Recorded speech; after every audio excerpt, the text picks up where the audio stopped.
Alright, now look at the next one and it's 51. और overall in general अगर आप इस मल्टीपल चॉइस क्वेश्चन का आप अंदाज़ा करें तो you will B easily noticing that it is also one of the reported speeches statement. So the same situation is there, sat is there. It means that कि जो यहाँ पे फॉर्म आप यूज़ करेंगे वो एक्चुअली अगर सेट आ गया तो टेंस विल बी चेंज, यानी स्टार्ट आ रहा है तो शी विल स्टार्ट नहीं हो सकता, शी कैन स्टार्ट नहीं हो सकता, शी शैल स्टार्ट नहीं हो सकता. Since the reporting speech is given in the past tense so we need to use the verb in the past as well. So would will be the correct answer. और इसी तरह का एक और statement हम अपनी प्रीवियस एक्सरसाइज में भी या प्रीवियस क्वेश्चन में हम देख चुके हैं. So everybody knows that in reported speech or direct and indirect speeches what happens that you need to change, you need to focus the verb of the reporting speech. अब verb अगर आपका set लिखा है तो automatically जो tense है that will be changed. This is why set लिखा है तो इसका मतलब है जो verb हम यूज़ करने के लिए जा रहे हैं वो past का verb होना चाहिए और जो options आपको दिए हैं उसमें would ही suit कर रहा है. ऑलराइट, अब हम 52 पे आते हैं. ये थोड़ी मज़े की चीज़ है. इसमें आप देख रहे हैं कि हैड आई नोन, और हमें मालूम है कि हैड आई नोन ये एक्चुअली कंडीशनल टाइप 3 है, यानी if you had worked hard ये वाला है. लेकिन यहाँ पे इफ़ मौजूद नहीं है. इट मीन्स दैट जो कंडीशनल टाइप 3 है may be written in this format as well. बजाय इसके कि if I had known the lecture was cancelled इस तरह लिखा जाए. It may be written like this, had I known the lecture was cancelled. So both are actually the same thing. The way the conditional number 3 is written is little bit different. It is one of the ways. तो ये भी conditional type 3 है, had I known the lecture was cancelled. और आपको पता है conditional type 3 में हमने ये बात की थी if you had worked hard you would have. तो would have वाला structure तो ये हमारे पास मौजूद है. That is why C is correct. The patient was advised. All right, the simple statement है. और advised के बाद ये इस तरह भी हो सकता था ये statement. The patient was advised taking plenty of rest and avoid stress. But when in the sentence the verb advised is used, we shall always go with the infinitive form. And we know that the infinitive form is what? Infinitive form is the form where to along with the first form of verb, और जिसे आप base form या present form भी कहते हैं. So to go is actually the infinitive form. So अगर statement कुछ इस तरह का है जिसमें advised particularly use हुआ है तो advised के साथ हम gerund use नहीं करते. Gerund mean ing वाला form as a noun use नहीं करते. We cannot say the patient was advised taking plenty of rest. We should say the patient was advised to take plenty of rest. So infinitive, and infinitive का मतलब the base form of verb or the first form of verb that comes with to. और ये advised वाले statement में हमेशा आपको base form use करना पड़ेगा. ठीक है, यानी infinitive form use करना पड़ेगा. Alright, 54 not only but also दोबारा आ गया है. तो अब but के साथ जो आपको नज़र आ रहा है subject वो actually plural है, और plural के साथ जाहिर सी बात हमने लगाना है verb. ठीक है, देखें in not only but also sentences subject verb agreement follows the subject. Documents is plural. तो क्या है? Not only the documents lost but they were also leaked to the media. तो in not only but also sentences subject verb agreement follows the subject, और subject है हमारे पास क्या? Documents. That is why documents plural है तो हमने were use किया. Not only but also हम पहले भी डिस्कस कर चुके हैं. Yes, again आप देखें उसी तरह का स्टेटमेंट आया है by the time she arrived. अब by the time के साथ जो फ्रेज आ रहा है हमारा वो है she arrived. इसका मतलब है by the time के साथ जो कुछ है वो past tense का है, और ये हम पहले भी डिस्कस कर चुके हैं. by the time के साथ अगर past simple का या past का स्ट्रक्चर आ रहा है तो जो सेकंड क्लॉज या सेकंड पार्ट है स्टेटमेंट का वो पास्ट परफेक्ट में होगा। इसी तरह by the time she arrives, अगर ये होता प्रेजेंट में तो सेकंड वाला पार्ट द गेस्ट, जी सेकंड वाला पार्ट फिर क्या होता, फ्यूचर परफेक्ट का होता। तो अभी फिलहाल हम पास्ट परफेक्ट लेंगे क्योंकि बाय द टाइम के साथ शी अराइव्ड आ रहा है, यानी पास्ट का सेंस आ रहा है। आगे बढ़ते हैं। Very easy, very simple. एक तो जो टोन ऑफ द सेंटेंस है वो जो डिसाइड कर रहा है आपका जो एक कॉग्निटिव अप्रोच है, वो स्टेटमेंट को देखकर जो सेलेक्ट कर रहा है वो वर्ड, वो कैंट ही पॉसिबल है। You must smoke in this area, it's strictly prohibited, ये हो नहीं सकता। सेंटेंस की अपनी जो अप्रोच है या सेंटेंस की अपनी जो टोन है वो बिल्कुल चेंज हो जाएगी। तो can't is the suitable word for this statement, क्योंकि statement itself says the meaning, जैसे आप इन्फर कर रहे हैं, डिड्यूस कर रहे हैं, वो यही है कि यहाँ पे कैंट आना चाहिए।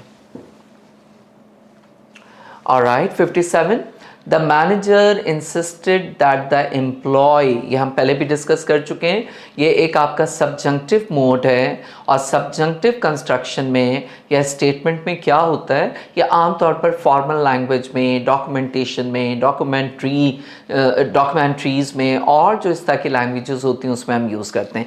बज़ाहिर सेंटेंस का सेंस तो ये लग रहा है ये होना चाहिए the manager insisted that the employee should have submitted the report immediately, लेकिन इस तरह के सबजंक्टिव मोड जो हम पहले भी डिस्कस कर चुके हैं, इंसिस्टेड वाले स्टेटमेंट में हम हमेशा बेयर फॉर्म या सिंपल फॉर्म लेते हैं, यानी the manager insisted that the employee submit the report immediately.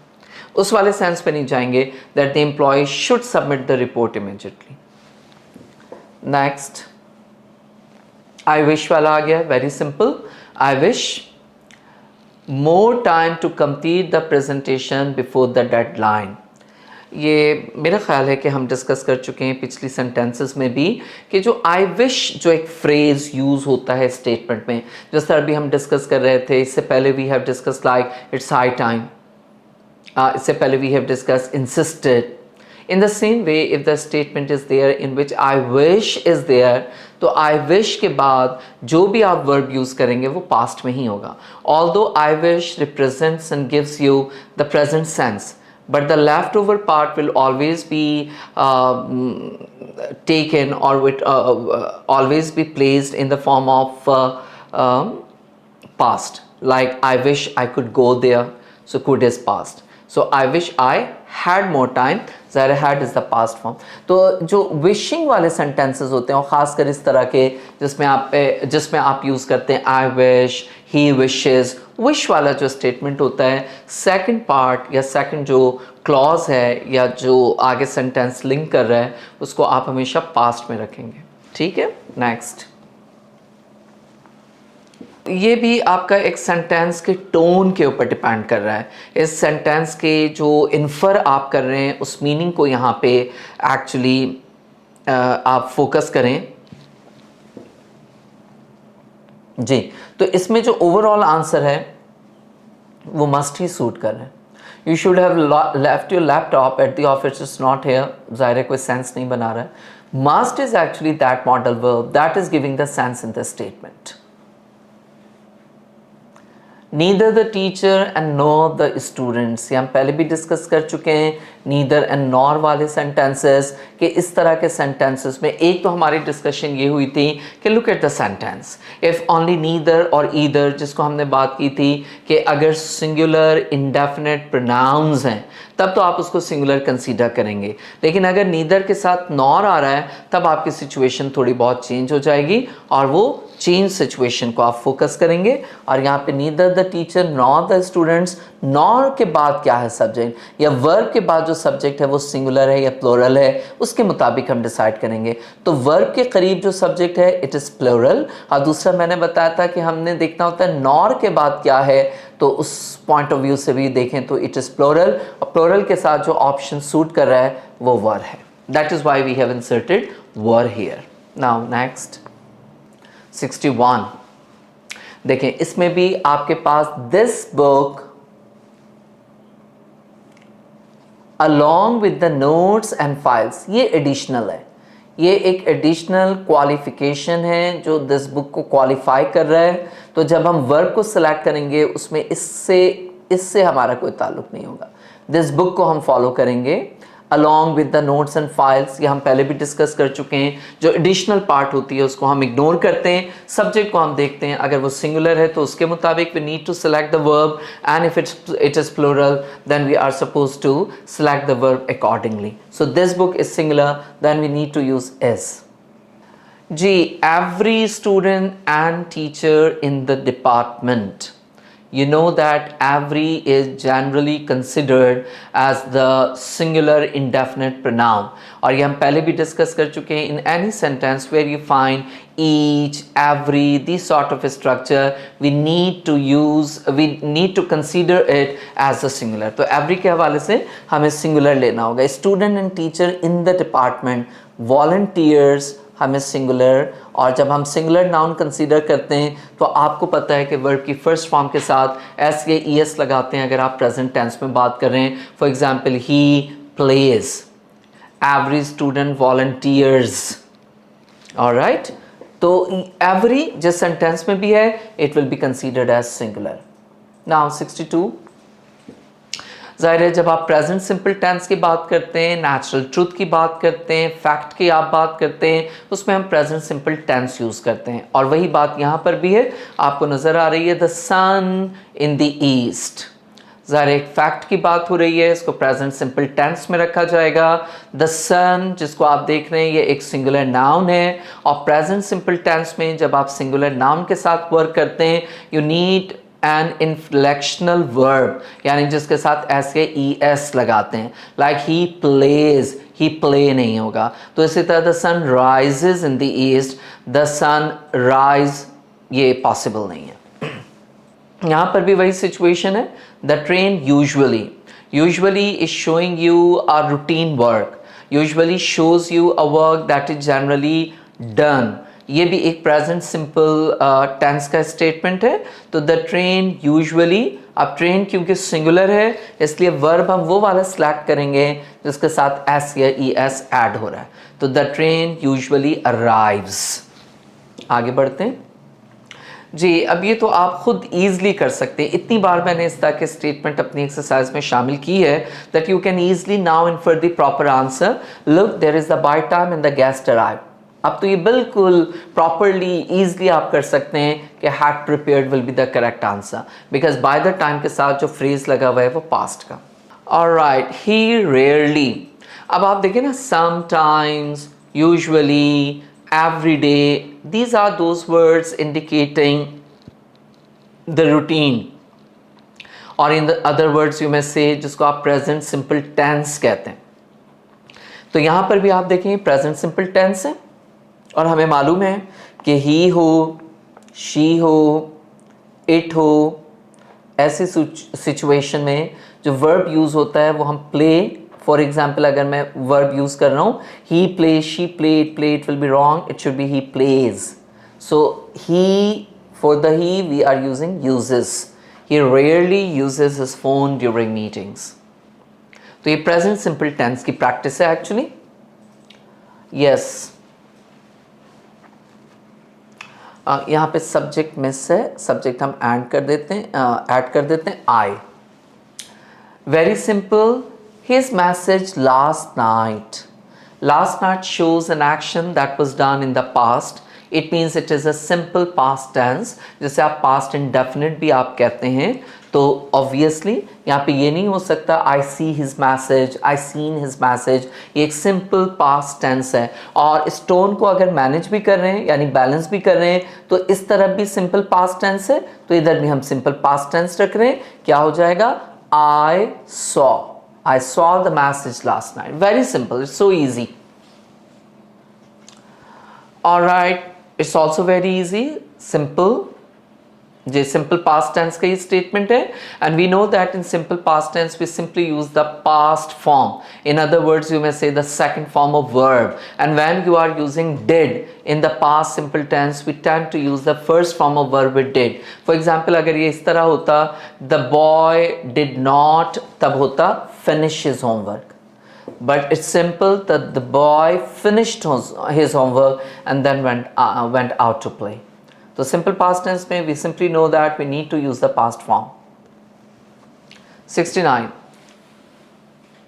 हाँ, अब यहाँ पे टेंस आपका चेंज हो रहा है. यहाँ पे एक ऐसे सेंटेंस की बात की जा रही है, एक ऐसे एक्शन की बात की जा रही है फॉर ओवर अ डिकेड, यानी जिसमें ये बात की जा रही है कि वो वर्क कितने अरसे से हो रहा है. तो आपको मालूम है कि द स्टेटमेंट यानी when you are reading a statement of a continuous structure. For example, if I say I'm reading a book, it's simple continuous or simple progressive. But when I add to say that मैं ये किताब 3 घंटे से पढ़ रहा हूँ, so now you are actually showing and giving an idea to the reader or the checker or any person that a work that was started in the past is still continued from or with or since a particular time or duration. तो इस तरह के sentences को आपको पता है कि perfect continuous कहते हैं. अगर वो प्रेजेंट की बात हो रही है तो she has been working in this factory since या फॉर 2 years और सिंस 1990. तो जब किसी कंटिन्यूअस स्ट्रक्चर में आप टाइम का भी सेंस देना चाहते हैं, ड्यूरेशन का आप सेंस देना चाहते हैं, तो इस तरह के सेंटेंसेस को फिर हम परफेक्ट कंटिन्यूअस कहते हैं. अगर ये पास्ट में बात हो रही है तो ये पास्ट परफेक्ट कंटिन्यूअस है, प्रेजेंट में बात हो रही है तो ये प्रेजेंट परफेक्ट कंटिन्यूअस है, फ्यूचर में अगर बात हो रही है तो ये फ्यूचर परफेक्ट कंटिन्यूअस है. हर एक में सेंस वाइज थोड़ा थोड़ा फर्क है, लेकिन स्ट्रक्चर वाइज मैं यहाँ पे बात कर रहा हूँ. For example there is a statement and this statement shows that an action is on for over a decade. It means that it is a statement, it's not a simple continuous statement, it will be called as present perfect continuous. And present perfect continuous में फिर आप use करते हैं has been working, have been working, इस तरह के. past perfect continuous में यानी एक ऐसा continuous जिसमें कोई duration कोई time है, तो फिर जाहिर सी बात है had been working. तो यहाँ पे आप देखें he works at the company for over a decade, ये नहीं हो सकता because time has been mentioned, the duration has been mentioned. तो हमें यूज करना होगा has been, have been वाला फॉर्मूला या has been, have been वाला, और ये हमारे पास मौजूद है has been working. तो एक तरफ तो आपके पास है simple continuous, I am reading a book, they are playing football, लेकिन when you add some duration on the time then it becomes something else.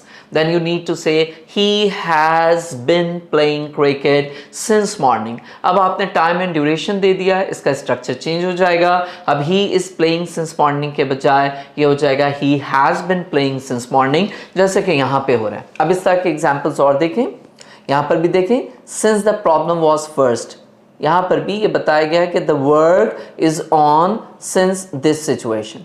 तो जाहिर है हमें यूज करना होगा have been looking, जो अभी मैंने डिस्कस की, the difference between continuous, simple continuous and the perfect continuous. Simple continuous में it is not shown that since when and for how long the work is on. और जैसे आप किसी को परफेक्ट कंटिन्यूअस कहते हैं तो परफेक्ट कंटिन्यूअस का मतलब यही होता है कि a work is on since or for a particular duration or since a particular time. जैसे यहाँ पे बात की गई है since the problem was first identified, तो इसका मतलब है कि we need to use a structure that is related to present perfect continuous. Yes, the manager to resolve the issue since morning. Here too since morning आपको दे दिया गया time, यानी एक आपको फिक्स्ड पॉइंट बता दिया गया है. इसका मतलब इसको अब हम सिंपल कंटिन्यूअस नहीं रख सकते. The manager is trying to solve the issue since morning. No, हम इसको रखेंगे प्रेजेंट परफेक्ट कंटिन्यूअस में. The manager has been trying to resolve the issue since morning. Had been भी हो सकता था, लेकिन जो ऑप्शंस आपको दिए गए उसमें हैज बीन ही सूट करेगा. नाउ 72, इसमें भी आप देखें एक ड्यूरेशन आपको दे दिया गया है for the last 20 minutes. It means there is a duration. तो मैं ये नहीं कह सकता I am waiting for a signal for the last 20 minutes, बल्कि क्या होगा I have been waiting for a signal for the last 20 minutes. So when there is the duration, the time, the point of time, we need to focus has been, have been अगर आप present में बात कर रहे हैं, had been अगर आप past में बात कर रहे हैं, यानी sentence अगर show कर रहा है कि ये past का है। तो अब आप देखें इसमें दो तरह की बातें, एक तो ये बात बताई जा रही है कि वो continuity of work कब से, और दूसरी बात बताई जा रही है कि वो कहाँ पे आकर ख़त्म हुआ है। जबकि इससे पहले वाले स्टेटमेंट में ये नहीं बताया जा रहा है, इसमें सिर्फ ये बताया जा रहा है वो वर्क कब से कंटिन्यू है। इसमें भी देखें सिर्फ ये बताया जा रहा है कि वो वर्क कब से कंटिन्यू है। इसमें भी देखें ये बताया जा रहा है कि वो वर्क कब से कंटिन्यू है। इसमें भी ये बताया जा रहा है कि वो वर्क कब से कंटिन्यू है। लेकिन इस सेंटेंस में थोड़ा सा फ़र्क है। इसमें एक तो ये बताया जा रहा है कि सिंस व्हेन और for how long the work is on continued. दूसरा ये बताया जा रहा है कि at what point the work was finally done, यानी by the end of this year, this is the ending point जहाँ पे वर्क वो कंप्लीट हो रहा है। कनाडा फॉर 5 ईयर्स, जिसमें ये पता चल रहा है कि वो वर्क कब से कितने अरसे से कंटिन्यूड है। इस तरह के स्ट्रक्चर्स को आप फ्यूचर परफेक्ट कंटिन्यूअस कहते हैं। यानी फ्यूचर परफेक्ट कंटिन्यूअस में आपको दो तरह के टाइम मिलते हैं। एक वो टाइम मिलता है जो कि ये बताता है कि वो वर्क कब से कंटिन्यूड या ऑन है, और दूसरा वो ये बताता है कि वो कब जाकर कितने अरसे के बाद कब तक वो काम होता रहा और फिनिश हुआ, जैसे bye the end of this year. इस तरह के स्ट्रक्चर्स को हम फ्यूचर परफेक्ट कंटिन्यूअस कहते हैं। और उसमें आपको मालूम है कि हैज़ बीन, हैव बीन के बजाय विल हैव बीन आपको यूज़ करना होगा। कब हमें पता चलता है कि this is the structure of future perfect continuous, जब आप ये देखते हैं कि one is the continuity, duration या टाइम है, और सेकंड आपको दिया गया है वो फ्रेज या वो टाइम जहाँ पे वो फिनिश हो रहा है। और एग्जाम्पल देखें, इससे अंदाज़ा होगा। यस, ये तो खैर फ्यूचर का नहीं है क्योंकि ये तो एक दे इन दिस ऑर्गेनाइजेशन, हाँ ये भी बिल्कुल, फॉर ओवर अ डिकेड, यानी कब से वो ऑन है, बाय 2030 और कब तक वो ख़त्म हुआ। इसमें भी दोनों चीज़ें हैं, कब से और वो फिनिश कब तक हुआ। तो it is also future perfect continuous.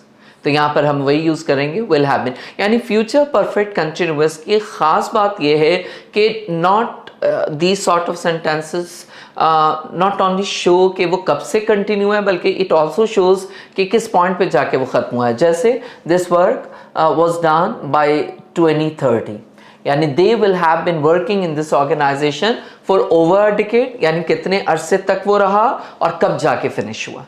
तो ये दो सिचुएशन पाई जाती हैं फ्यूचर परफेक्ट कंटिन्यूअस में। इसमें आप देखें बिल्कुल इसमें भी वही है, फॉर 3 years और कब खत्म हुआ, by the time it gets published. यहां पे फिनिश हुआ है और यहां से कंटिन्यूड है, तो यहां पर भी हम फ्यूचर परफेक्ट कंटिन्यूअस यूज करेंगे। आगे बढ़ते हैं। इसमें भी आप देखें वही है, for over 5 years work continued है, when the report is submitted, जहां पे वर्क फिनिश हुआ है। Submitted is the time when the work was done and these are actually the duration taken to complete that work. So it's also future perfect continuous. The researchers will have been collecting this data for over 5 years. So in this sentence, the same situation is there. Okay, how long the work was on, for how long, कितना duration हुआ और कब finish हुआ। तो इस तरह के statement को आप future perfect continuous कहते हैं। आगे बिल्कुल, बाय नेक्स्ट समर यहाँ पे काम फिनिश हुआ है, फॉर नियरली 2 years, इतने अरसे से वो वर्क होता रहा है। This is also future perfect continuous. एक ज़रा कॉम्प्लिकेटेड स्टेटमेंट है और this sort of sentences generally come in your exam. That is Y I have inserted and giving you a number of examples, ताकि ये चीज़ आपके जहन में क्लियर हो जाए बहुत अच्छी तरह। ये अलग तरह का है। इसमें आप देखें, किसी बिफोर द कोरियर अराइव्ड, यानी किसी काम के शुरू होने से पहले ये बताया जा रहा है कि सम वर्क वाज डन, कोई काम फिनिश हो गया था। दे और द कोरियर अराइव्ड, इससे आपको अंदाज़ा हो रहा है कि this sentence belongs to the past structure. These sort of sentences are known as past perfect continuous या past perfect. It's not past perfect continuous, it's past perfect. Past perfect में क्या होता है कि एक पास्ट का वो सेंटेंस होता है जो ये शो करता है कि उससे पहले एक वर्क कंप्लीट हो गया था। तो the packages had been delivered, वैसे तो पास्ट परफेक्ट में होता है had delivered, had gone, had completed, लेकिन द पैकेजेस है यानी ऑब्जेक्ट से ये शुरू हो रहा है तो ये पैसिव का स्टेटमेंट है, इसलिए हमने बिन भी लगाया, हैड बिन डिलीवर्ड। जी यहां पर भी आप देखिए when the teacher asked for it, एक स्टेटमेंट दिया गया है, उससे पहले एक स्टेटमेंट कंप्लीट हो रहा है, तो दी ऐसे ये भी ऑब्जेक्ट से शुरू हो रहा है, पैसिव लगेगा, हैड बिन रिटन, वरना तो ये होता द स्टूडेंट हैड रिटन या the student had already written. तो क्योंकि दी ऐसे से शुरू हो रहा है, इट मीन्स ये ऑब्जेक्ट से शुरू हो रहा है, तो इस वजह से आप इसको कह सकते हैं कि ये पैसिव है, और पैसिव वाला फिर हमने फॉर्म यूज किया है, लेकिन रखा वही है जो पास्ट परफेक्ट के लिए नीडेड है। ऑलराइट, इजी है। दीज फाइल्स ऑब्जेक्ट से शुरू हो रहा है, इसका मतलब है ये पैसिव है। बिफोर बीइंग अपलोडेड, अब ये देखें तो सेंटेंस का सेंस आपको बता रहा है कि कौन सा जो मॉडल वर्ब है, ये कौन सा स्ट्रक्चर है, ये कौन सा आंसर है जो सूट कर रहा है। दीज फाइल्स, ये तो हमें पता चल गया ये पैसिव का स्ट्रक्चर है क्योंकि ऑब्जेक्ट से शुरू हो रहा है। सेंटेंस के टोन को अगर आप देखें तो जितने भी आपको चॉइसेस दी गई हैं उस पर must be checked is the suitable and the fit answer for this blank. तो आपका एक कॉग्निटिव अप्रोच और एक जनरल परसेप्शन बिल्कुल डिक्लेयर कर रहा है कि yes must be checked he fit होगा इसमें।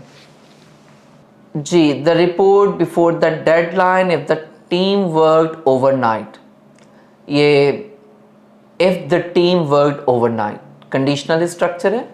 If the team worked overnight, conditional structure कौन सा है ये वाला, इफ यू वर्कड हार्ड।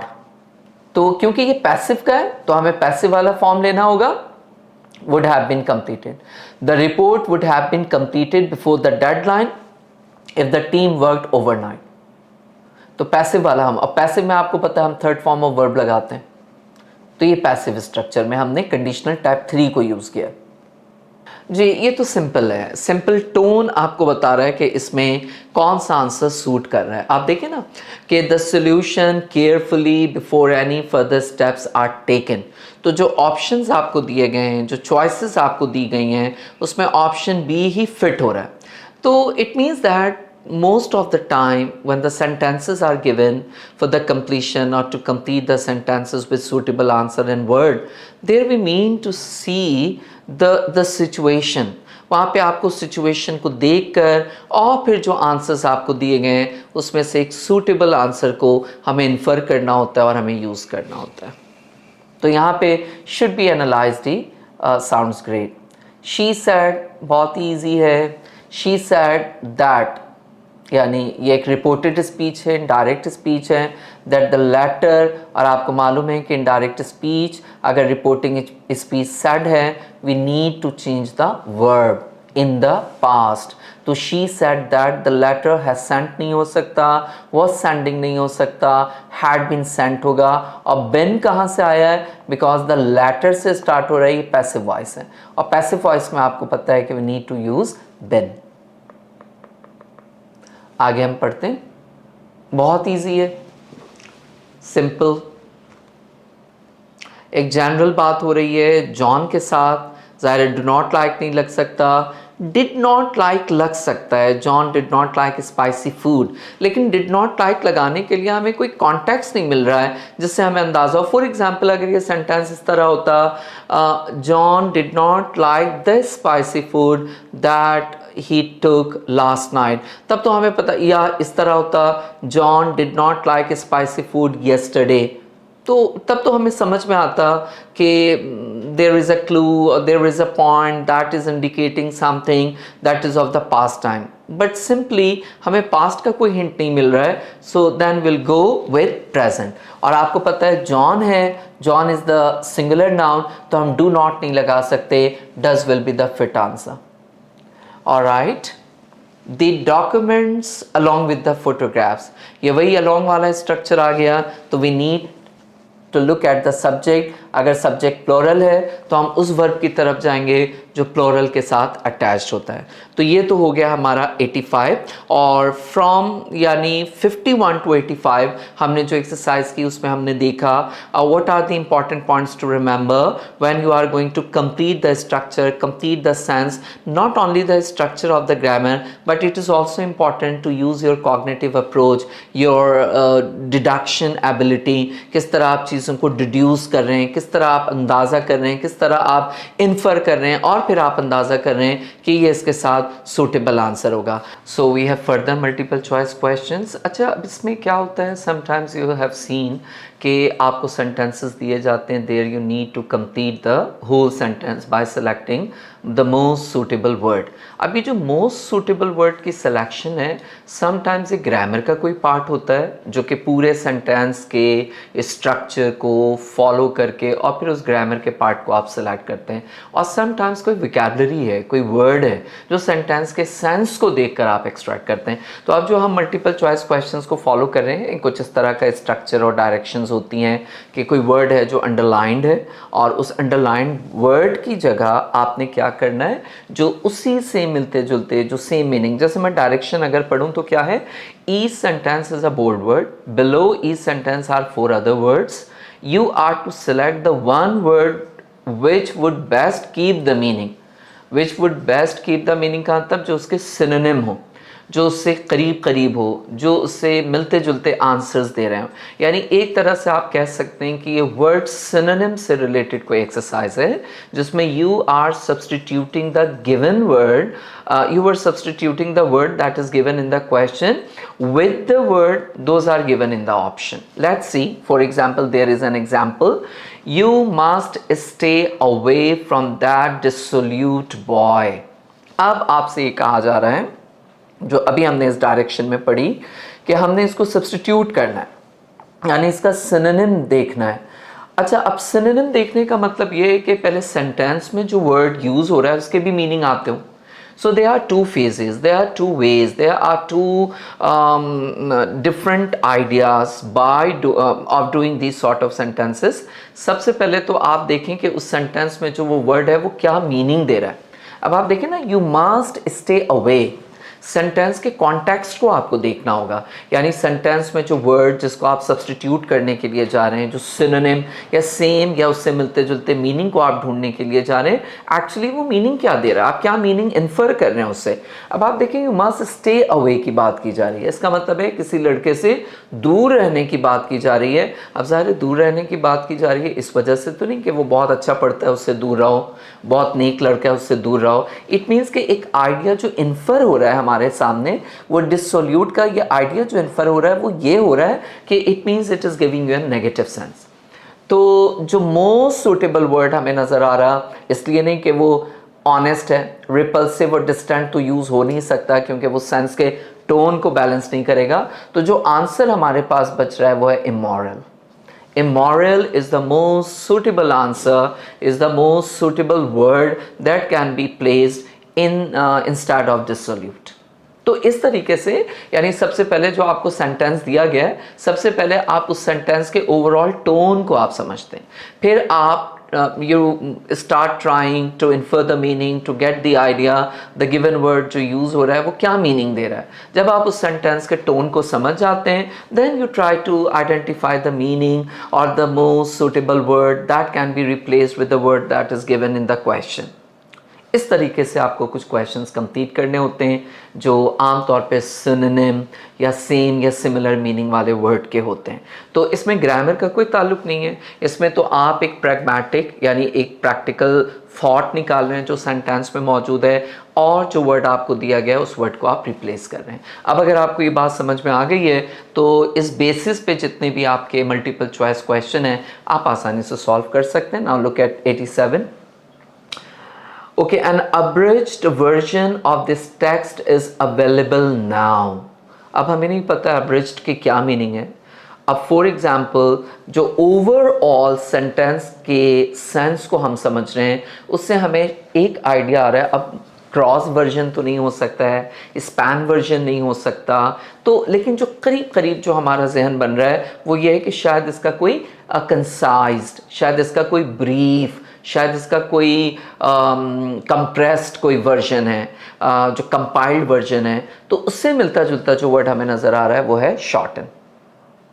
और यहाँ पे एक्सप्लेनेशन भी मैंने लिख दी कि abridged refers to a shorten version of a book. लेकिन इन केस के अगर हमें नहीं पता कि भाई अब्रिज्ड के मीनिंग क्या है, तो still with the help of these words हमारा जो एक कॉमन सेंस है, जिसको आप आमतौर पे, मैं बार बार जो वर्ड यूज़ कर रहा हूँ, कॉग्निटिव अप्रोच या कॉग्निटिव कंट्रोल है, वो आपको आइडिया दे रहा है कि yes this word will be feasible और सूटेबल। तो आप सेंटेंस को पहले देखें, उसके प्रैग्मेटिक मीनिंग यानी कि क्या एक प्रैक्टिकल मीनिंग उसका निकल रहा है, उससे आप अंदाज़ा लगाने की कोशिश करें कि कौन सा वर्ड वहाँ पे सूट करेगा। द विरुलेंट इन्फेक्शन, इन्फेक्शन की बात हो रही है, टुक हर लाइफ, किसी ऐसे इन्फेक्शन की बात हो रही है जिससे उसकी ज़िंदगी चली गई। अब हम ऑप्शंस में देखते हैं तो बिल्कुल चिल्ला चिल्ला के और क्लियरली जो एक ऑप्शन हमारे सामने आ रहा है वो डेडली, क्योंकि काफ़ी मिल रहा है सेंटेंस में कि किसी ऐसे इन्फेक्शन की बात हो रही है जिसने उसकी ज़िंदगी ले ली। तो जो ऑप्शंस आपके पास नज़र आ रहे हैं वो बड़ा क्लियर और बड़ा इजी है, although we don't know the meaning of virulent क्या है, but still those option those are given. उसके बाद आप एक सेंटेंस के एक मीनिंग को और एक कॉन्सेप्ट को समझ, क्योंकि जो आप वर्ड की सिलेक्शन कर रहे हैं और स्पेशली जब आप सिनोनिम की सिलेक्शन कर रहे हैं, तो उसमें आपका एक प्रैग्मेटिक, एक प्रैक्टिकल ओवरऑल सेंटेंस का क्या टोन बन रहा है उसको एक्सट्रैक्ट करना बहुत ज़रूरी है। तब आप अंदाज़ा लगा सकते हैं कि यस इस वर्ड में या इस क्वेश्चन में जो वर्ड आपको दिया गया इसका सब्स्टिट्यूटेड ये बेहतर है। आगे बढ़ते हैं। His voice was full of derision when he spoke of her idea। अब इसके ज़ाहिर है बहुत सारे वोकैबुलरी, बहुत सारे वर्ड ऐसे हैं जिसके हमें एग्जैक्ट मीनिंग पता होने चाहिए। कुछ जगहों पे तो ज़ाहिर है हम अपने क्लू को, अपने टिप्स को, अपने टेक्निक्स को यूज़ कर लेते हैं। वैसे ओवरऑल मैं अगर देखूं तो ऐसा लग रहा है कि उसकी जो आवाज़ है उसमें फुल ऑफ एडमिरेशन भी हो सकता है और मोकरी ये करीब करीब है, लेकिन डरीजन, क्योंकि जो डी है आपको मालूम है कि डी एक ऐसा प्रीफिक्स है जो आपको नेगेटिव मीनिंग देता है, यानी कंपोज से आप डिकम्पोज बना लेते हैं। तो इससे हमें अंदाज़ा हो रहा है कि जो वर्ड हम सिलेक्ट कर रहे हैं वो एक ऐसा वर्ड होना चाहिए जो कि एक नेगेटिव मीनिंग दे। अब नेगेटिव मीनिंग वाले वर्ड अगर हम देखें तो एक मॉकरी है और एक इग्नोरेंस है। तो इग्नोरेंस ज़्यादा सूट नहीं कर रहा है सेंटेंस के प्रैग्मेटिक पॉइंट को अगर आप देखें, his voice was full of ignorance when he spoke of her idea. Mokri ज़्यादा सूट कर रहा है और डरिशन के मीनिंग भी मोकरी के ही हैं। 90 the general tried to dash the rebellion। we know the meaning of rebellion, जाहिर सी बात है जो बागी, जो अगेंस्ट होते हैं, ऑपोजिशन, रेबेलियन। अब अगर इस पूरे सेंटेंस पे गौर करें तो रेबेलियन के लिए जो मोस्ट सूटेबल वर्ड हमारे पास, यानी रेबेलियन के पॉइंट ऑफ व्यू से जो मोस्ट सूटेबल वर्ड आ रहा है वो ये क्वेल के मीनिंग ये बन रहा है कि जैसे उनको कंट्रोल कर लिया, काबू कर लिया। तो इग्नाइट तो मज़ीद हाइपर करने को कहेंगे। इंस्पायर, बिगिन, इसमें से कोई वर्ड सूट नहीं कर रहा। सप्रेस के मीनिंग है कि डाउन कर दिया, कंट्रोल कर दिया या काबू में कर लिया। तो क्वेल का जो सब्स्टिट्यूटेड वर्ड, सिनोनिम जो वर्ड जो सूट कर रहा है वो सप्रेस है। Further the teacher's ardent desire, यानी टीचर्स की किसी तरह की डिज़ायर की बात हो रही है। To help students was evident, यानी टीचर की कोई ऐसी डिज़ायर की बात हो रही है जो स्टूडेंट्स के हेल्प से रिलेटेड है। ज़ाहिर है कोल्ड डिज़ायर तो नहीं हो सकती टीचर की, इनडिफरेंट भी नहीं हो सकता, कैजुअल भी नहीं हो सकता। यहाँ पे सेंटेंस का टोन ही आपको बता रहा है कि आर्डेंट के लिए जो वर्ड सबसे ज़्यादा सूट कर रहा है वो पैशनेट है, क्योंकि टीचर, पैशन, स्टूडेंट्स को हेल्प करना। तो जो सेंटेंस के ओवरऑल प्रैग्मेटिक मीनिंग, जो एक प्रैक्टिकल मीनिंग, जो एक टोन, जो एक कॉग्निटिव मीनिंग जो निकल रहा है उसमें आर्डेंट सूट कर रहा है कि पैशनेट। तो आप देख रहे हैं कि sometimes what happens that even you don't know the exact meaning of the word, but still when you try to figure out the pragmatic meaning, the practical meaning, the overall sense of the sentence, so you can easily identify the proper suitable word, whether it is in grammar or whether it relates to vocabulary or any morpheme। तो आसानी से आप मालूम कर लेते हैं। जैसे यहाँ पे हो रहा है, आप देखिए ना, यहाँ है the teacher's ardent desire to help her students. Teacher की बात हो रही है, स्टूडेंट्स के हेल्प करने की बात हो रही है, तो आर्डेंट ज़ाहिर है नेगेटिव मीनिंग में तो नहीं होगा कि टीचर का एक इनडिफरेंट डिज़ायर है, नो, एक पैशनेट डिज़ायर है, इसलिए पैशनेट इज मोस्ट सुटेबल। जी, the magician performed an incredible trick. It's very easy and very simple. Incredible. Although it is a very common and easy word, and even the sentence is giving you a pragmatic idea, एक general, एक referential idea जो आपको मिल रहा है. The magician performed an incredible trick. तो believable, ordinary, sincere, unbelievable, the most suitable word जो इसके same या similar meaning में आ रहा है. Easy है ये बहुत. जी, the meticulous artist paid great attention to detail in her work.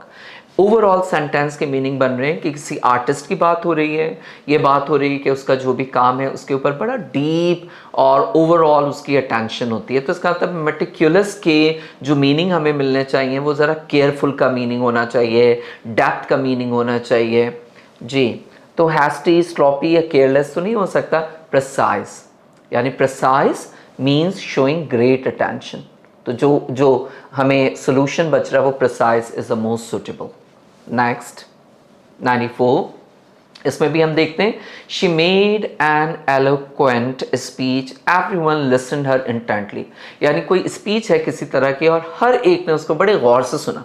तो ज़ाहिर अगर कोई बोरिंग स्पीच होगी, nobody would listen to such a speech with very interest. तो ज़ाहिर क्लम्सी नेगेटिव मीनिंग है, अनक्लियर नेगेटिव मीनिंग है, क्वाइट यहाँ पे नेगेटिव मीनिंग है। तो eloquent, although even we don't know the exact meaning of eloquent, but जो options आपको दिए गए हैं उसे और सेंटेंस के प्रैग्मेटिक मीनिंग से, ओवरऑल मीनिंग से आसानी से आप मालूम कर सकते हैं कि it will be giving you the meaning of fluent.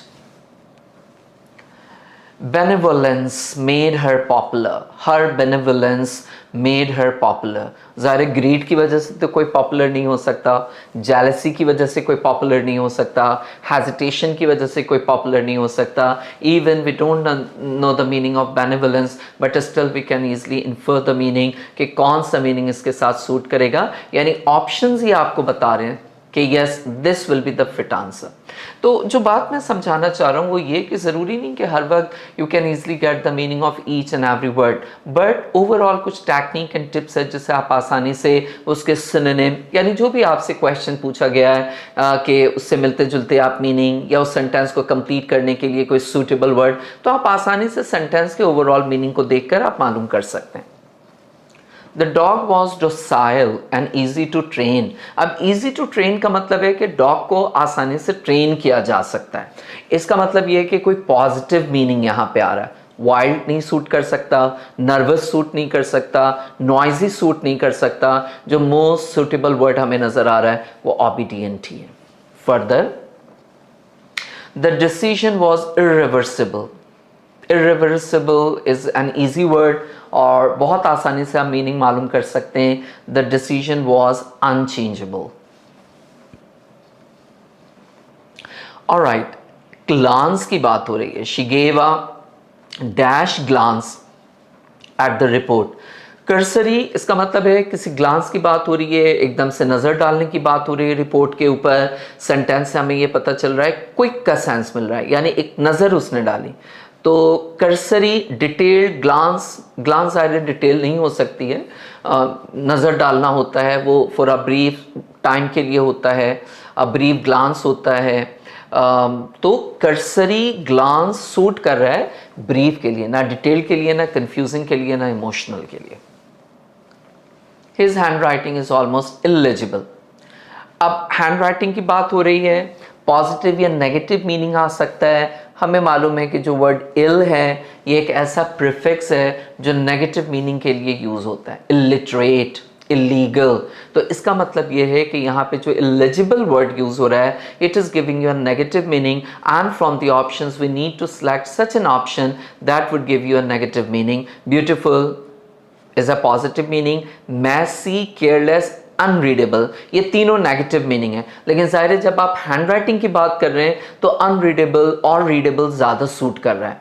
वैसे तो एलिजिबल में जो टर्म इल यूज हो रहा है, यानी जो मॉर्फीम इल यूज हो रहा है, it gives you a negative meaning, and there are three options, those are giving you the negative meaning, careless, messy and unreadable. लेकिन अनरीडेबल ज्यादा सूट कर रहा है, क्योंकि जब आप हैंड राइटिंग की बात कर रहे हैं तो रीडेबल, अनरीडेबल मोस्ट सुटेबल।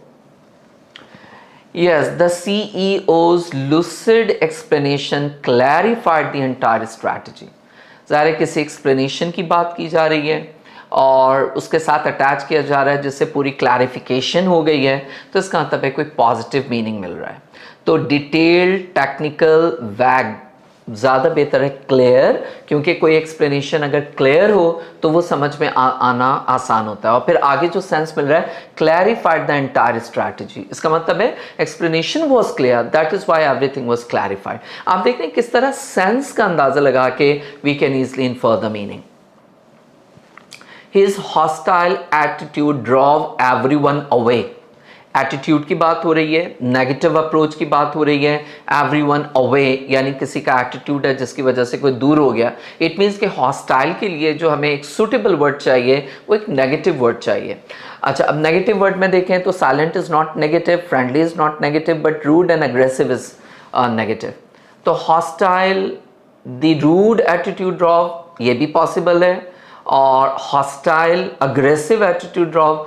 तो हॉस्टाइल जनरली मीनिंग अनफ्रेंडली और अग्रेसिव के होते हैं हॉस्टाइल के, क्योंकि यहाँ पे एक एटीट्यूड की बात हो रही है, एक कैरेक्टर की बात हो रही है, तो इसलिए hostile would prefer the meaning friendly, यानी हिज हॉस्टाइल एटीट्यूड यानी हिज अग्रेसिव एटीट्यूड। फ्रेंडली नहीं हो सकता, साइलेंट नहीं हो सकता, रूड डज नॉट सूट, क्योंकि रूड हॉस्टाइल के मीनिंग में आमतौर पे नहीं आता। Hostile mean opposition, enemy, enmity, aggressive, unfriendly, इस तरह के मीनिंग में। The government condemned the atrocious act. Condemned की बात हो रही है, किसी चीज़ को क्रिटिसाइज, ख़त्म, बुरा कहने की बात हो रही है। इसका मतलब एट्रोशियस जो वर्ड है it will be giving you a negative meaning, और माइनर, वायलेंट एंड क्रूल दोनों ही नेगेटिव मीनिंग में आ रहा है। But the government condemned the cruel act and atrocious act. तो एट्रोशियस ज़्यादा सूट करेगा bad and cruel, violent something more than that cruelty and more than that bad behavior, violent. So cruel does seem much good, atrocious. She gave a plausible excuse for being late. Late होने की बात हो रही है, कोई reasonable excuse देने की बात हो रही है, सेंटेंस से जो हमें अंदाजा हो रहा है। तो obviously acceptable does sound better, it fits to this word plausible. Melancholy face revealed his inner sadness. Sadness की बात हो रही है, अपसेटनेस की बात हो रही है, अनहैप्पीनेस सेंस यहाँ पे आ रहा है। इसका मतलब है मेलनकॉली के लिए जो टर्म हमारे पास होना चाहिए वो ज़रा अपसेटनेस का होना चाहिए, सैड का होना चाहिए, अनहैप्पी का होना चाहिए, वो actually sorrowful is the best. The old man walked with a lethargic pace. Lethargic pace, pace चलने को, कदम बढ़ाने को आप कहते हैं। ओल्ड मैन के साथ इसको कनेक्ट किया जा रहा है, इसका मतलब लेथर्जिक पेस की बात हो रही है, तो स्लो और स्विफ्ट की बात हो रही है। ओवरऑल सेंटेंस भी आपको जो मीनिंग दे रहा है वो लेथर्जिक, स्लो का दे रहा है। शी शोड, इस तरह का एक वर्ड हम पहले भी कर चुके हैं, meticulous attention to every detail in the design. It means कि एक डीप अटेंशन की बात हो रही है, एक प्रॉपर अटेंशन की बात हो रही है। तो इसमें केयरलेस, इम्पेशेंट, फास्ट ज़्यादा बेहतर है, thorough. Thorough mean a complete attention. So in this way I should say that with the help of this idea that I have given you right now, that in these sort of questions where you need to complete the sentence with the most suitable word and with the most suitable or the fit word जो कि given word के लिए synonym हो, जो उसके करीब करीब मिलता जुलता मीनिंग हो, तो उस तरह के सेंटेंसेस को हम किस तरह कवर करेंगे कि पहले आप सेंटेंस को पढ़ें, उसका एक प्रैग्मेटिक, उसका एक प्रैक्टिकल मीनिंग ऑफ थॉट निकालने की कोशिश करें, और फिर आप देखें कि ऑप्शंस में क्या क्या दिया गया है और उसके मुताबिक जो मोस्ट सूटेबल है उसको आप फॉलो करें। फर्दर एक और क्वेश्चन जो आपके एग्जाम्स के हवाले से है वो रीडिंग कॉम्प्रीहेंशन, कि you are given, you are suppose supposed to read the questions given after a passage and paragraph and then you are supposed to give the answers. तो उसके कुछ हम टेक्निक एंड टिप्स को ज़रा discuss कर लेते हैं ताकि रीडिंग कॉम्प्रिहेंशन से रिलेटेड अगर कोई क्वेश्चन है तो आप इजीली उसको आप अटेम्प्ट कर सकें. ऑलराइट, अब ये जो क्वेश्चन है हमारे पास, this is one of the important questions both in MD-CAT and E-CAT and this is actually effective reading. इसमें होता क्या है, you know that paragraph is given and you are suppose to go over the paragraph, go over the questions and then attempt the correct answer. So different types of paragraphs आपको दिए जाते हैं. Sometimes वो extensive reading के, sometimes वो intensive reading के आते हैं. तो मैं सिंपली चंद पॉइंट्स आपको बता रहा हूँ जो कि comprehension related multiple choice question solve करने के लिए आसान और इफ़ेक्टिव हो सकते हैं. सबसे पहले क्या है कि whatever the paragraph is given to you, what you are suppose to do first, just go over the questions along with the options. यानी जो भी आपको पैराग्राफ दिया गया है रीडिंग कॉम्प्रिहेंशन में, सबसे पहले आप तमाम क्वेश्चंस को पढ़ लें, उसके साथ जो ऑप्शंस एंड चॉइसेस दी गई हैं आप उसको भी पढ़ लें. इससे फ़ायदा क्या होगा कि कुछ डेट्स, कोई टिप्स, कोई टेक्निक, कोई भी बात आपके वर्किंग मेमोरी में रहेगी. जब आप पैराग्राफ को पढ़ रहे होंगे तो वो वर्किंग मेमोरी आपकी हेल्प करेगी कि yes these are the words have been used in the question and might be relevant to the provided answers. तो in this way it will be very helpful for you और ये help करेगा. तो very first step में आप तमाम questions को पढ़ें, तमाम ऑप्शंस को पढ़ें, ये पहला स्टेप है. सेकेंड स्टेप में आपने क्या करना है, और वो ये करना है स्किमिंग. फॉर एग्जाम्पल अगर कोई पैराग्राफ है, there is only for example there is the reading comprehension और एक पैराग्राफ है, तो आप उसको easily overall from top to bottom आप पढ़ सकते हैं. लेकिन sometimes what happens, multiple paragraphs आपको दे दिए जाते हैं रीडिंग कॉम्प्रिहेंशन में. सो सेकेंड स्टेप पे ये होना चाहिए कि ओवरऑल एक जनरल आइडिया आपके जहन में डेवलप हो. The paragraph that was given to you and from where you are extracting the answer, it is very much important to generate the general idea. तो जनरल आइडिया के लिए आप skimming करें. और स्किमिंग का तरीका क्या है कि first and the last sentence of each paragraph आप पढ़ें. उससे आप एक जनरल जो आइडिया पैराग्राफ में या जो जनरल डिस्कशन वो बिल्कुल क्लियर हो जाएगा और आपके जहन में आ जाएगी कि this paragraph is about this topic. So first step में read all the questions along with the options. In the second step, skim the whole paragraph, whole reading passage. And the pattern is very simple. First and the last sentence of each paragraph, and in this way you will be able to get the general idea of the given paragraph. Skimming क्या है ये भी मैंने आपको बताया, इसलिए मज़ीद detail में जाने की ज़रूरत नहीं है. अब जो थर्ड पॉइंट है वो ये है कि अब आप उस पैराग्राफ को थॉरली आप पढ़ें, कंप्लीटली आप पढ़ें. कोई ऐसा वर्ड आ जाता है जिसके मीनिंग आपको नहीं आ रहे, तो आप उस वर्ड के सेंटेंस, पहले सेंटेंस और उस वर्ड के बाद में आने वाले sentence, just prior and the latter sentence, just go over and then try to infer the meaning कि अच्छा जी ये वर्ड है, इसके क्या मीनिंग निकल सकते हैं. अगर कोई ऐसा वर्ड है जहाँ पे आप स्टक हो गए हैं और उस वर्ड की मीनिंग जानना ज़रूरी है, तो इस तरीके से आप मीनिंग को इन्फर करें. अदरवाइज अगर वो वर्ड की मीनिंग जाने बगैर भी वो पैराग्राफ समझ में आ सकता है, तो आप आगे चलें, आप उस वर्ड के मीनिंग के लिए आप रुके नहीं, परेशान ना हो. अब उसके बाद अब आपने ये करना है कि जब आपने स्कीमिंग भी कर ली, यानी पहले क्वेश्चंस एंड ऑप्शंस भी पढ़ लिए, उसके बाद आपने स्कीमिंग भी कर ली, उसके बाद आपने पैराग्राफ को थॉरली आपने पढ़ लिया.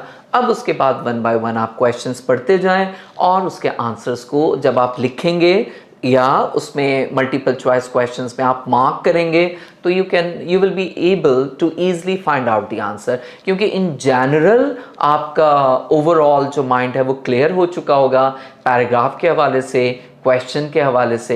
अच्छा, समटाइम्स ये होता है कि क्वेश्चन के आंसर्स आपके पैराग्राफ में नहीं होते. फॉर एग्जांपल एक क्वेश्चन है, व्हाट इज़ द मेन और the general idea of the second paragraph और द फर्स्ट पैराग्राफ और द लास्ट पैराग्राफ और overall reading comprehension, you don't know the meaning, the whole meaning. तो उसमें अब आपको क्या करना चाहिए, उसमें आप ओवरऑल पैराग्राफ को आप पढ़ के जो मोस्ट सूटेबल आपको आंसर लग रहा है उस पर आप मार्क करें. यानी एज इट इज़ आंसर तो पैराग्राफ में नहीं मिलेगा. सेकंड, कुछ क्वेश्चन ऐसे होते हैं जिसमें ओपिनियन पूछी जाती है कि जो राइटर है, जो ऑथर है, उसका ओवरऑल टोन क्या है, क्या उस आर्टिकल में कोई इन्फॉर्मेशन वो दे रहा है, अप्रिशिएट कर रहा है, क्रिटिसाइज कर रहा है, क्या है. तो आप उस टोन को आप समझने की कोशिश करें कि जो पैराग्राफ है उसमें राइटर को इन्फॉर्मेशन दे रहा है तो इट मीन्स इन्फॉर्मेटिव पैराग्राफ है, कुछ मॉक कर रहा है, कुछ टॉन्ट कर रहा है, कुछ क्रिटिसाइज कर रहा है तो इसका मतलब है कि वो सार्केस्टिक पैराग्राफ है। और अगर आप समझते हैं कि नहीं जी इस पैराग्राफ में तो एनालाइज किया जा रहा है तो फिर इसका मतलब है वो कोई क्रिटिकल एनालिसिस बेस्ड पैराग्राफ है। तो हर क्वेश्चन का आंसर पैराग्राफ में आपको इन जनरल नहीं मिल रहा होता है। जैसे जनरल आइडिया का आंसर आपको इन जनरल लिखना होता है, वर्ड के मीनिंग आप इन्फर करते हैं कि भाई चलें ठीक है उस वर्ड के पहले और बाद के सेंटेंस को पढ़ के उस मीनिंग को आप इन्फर करने की कोशिश करें। ऑथर का टोन क्या है, ओवरऑल किस तरह का आर्टिकल है, किस तरह का टॉपिक है, तो you can easily infer the meaning and the idea from the given paragraph and in this way you can easily attend the whole reading passage. तो स्टूडेंट्स ये ओवरऑल इंग्लिश से रिलेटेड मल्टीपल चॉइस क्वेश्चन थे, tips and techniques थी और कोशिश ये की गई है कि इन टिप्स एंड टेक्निक्स को, इन पॉइंट्स को, इन रूल्स को आप सही तरीके से समझ के और अगर आप इसको रिपीट करते रहेंगे, इन पॉइंट्स को आप अपने जहन में रखेंगे तो ज़ाहिर है इसी तरीके से, इसी से मिलते जुलते मल्टीपल चॉइस क्वेश्चंस आपके एग्जाम्स में होते हैं और फिर उस बेस पे आप आसानी से उसको अटेम्प्ट कर सकते हैं। So good luck for your exam.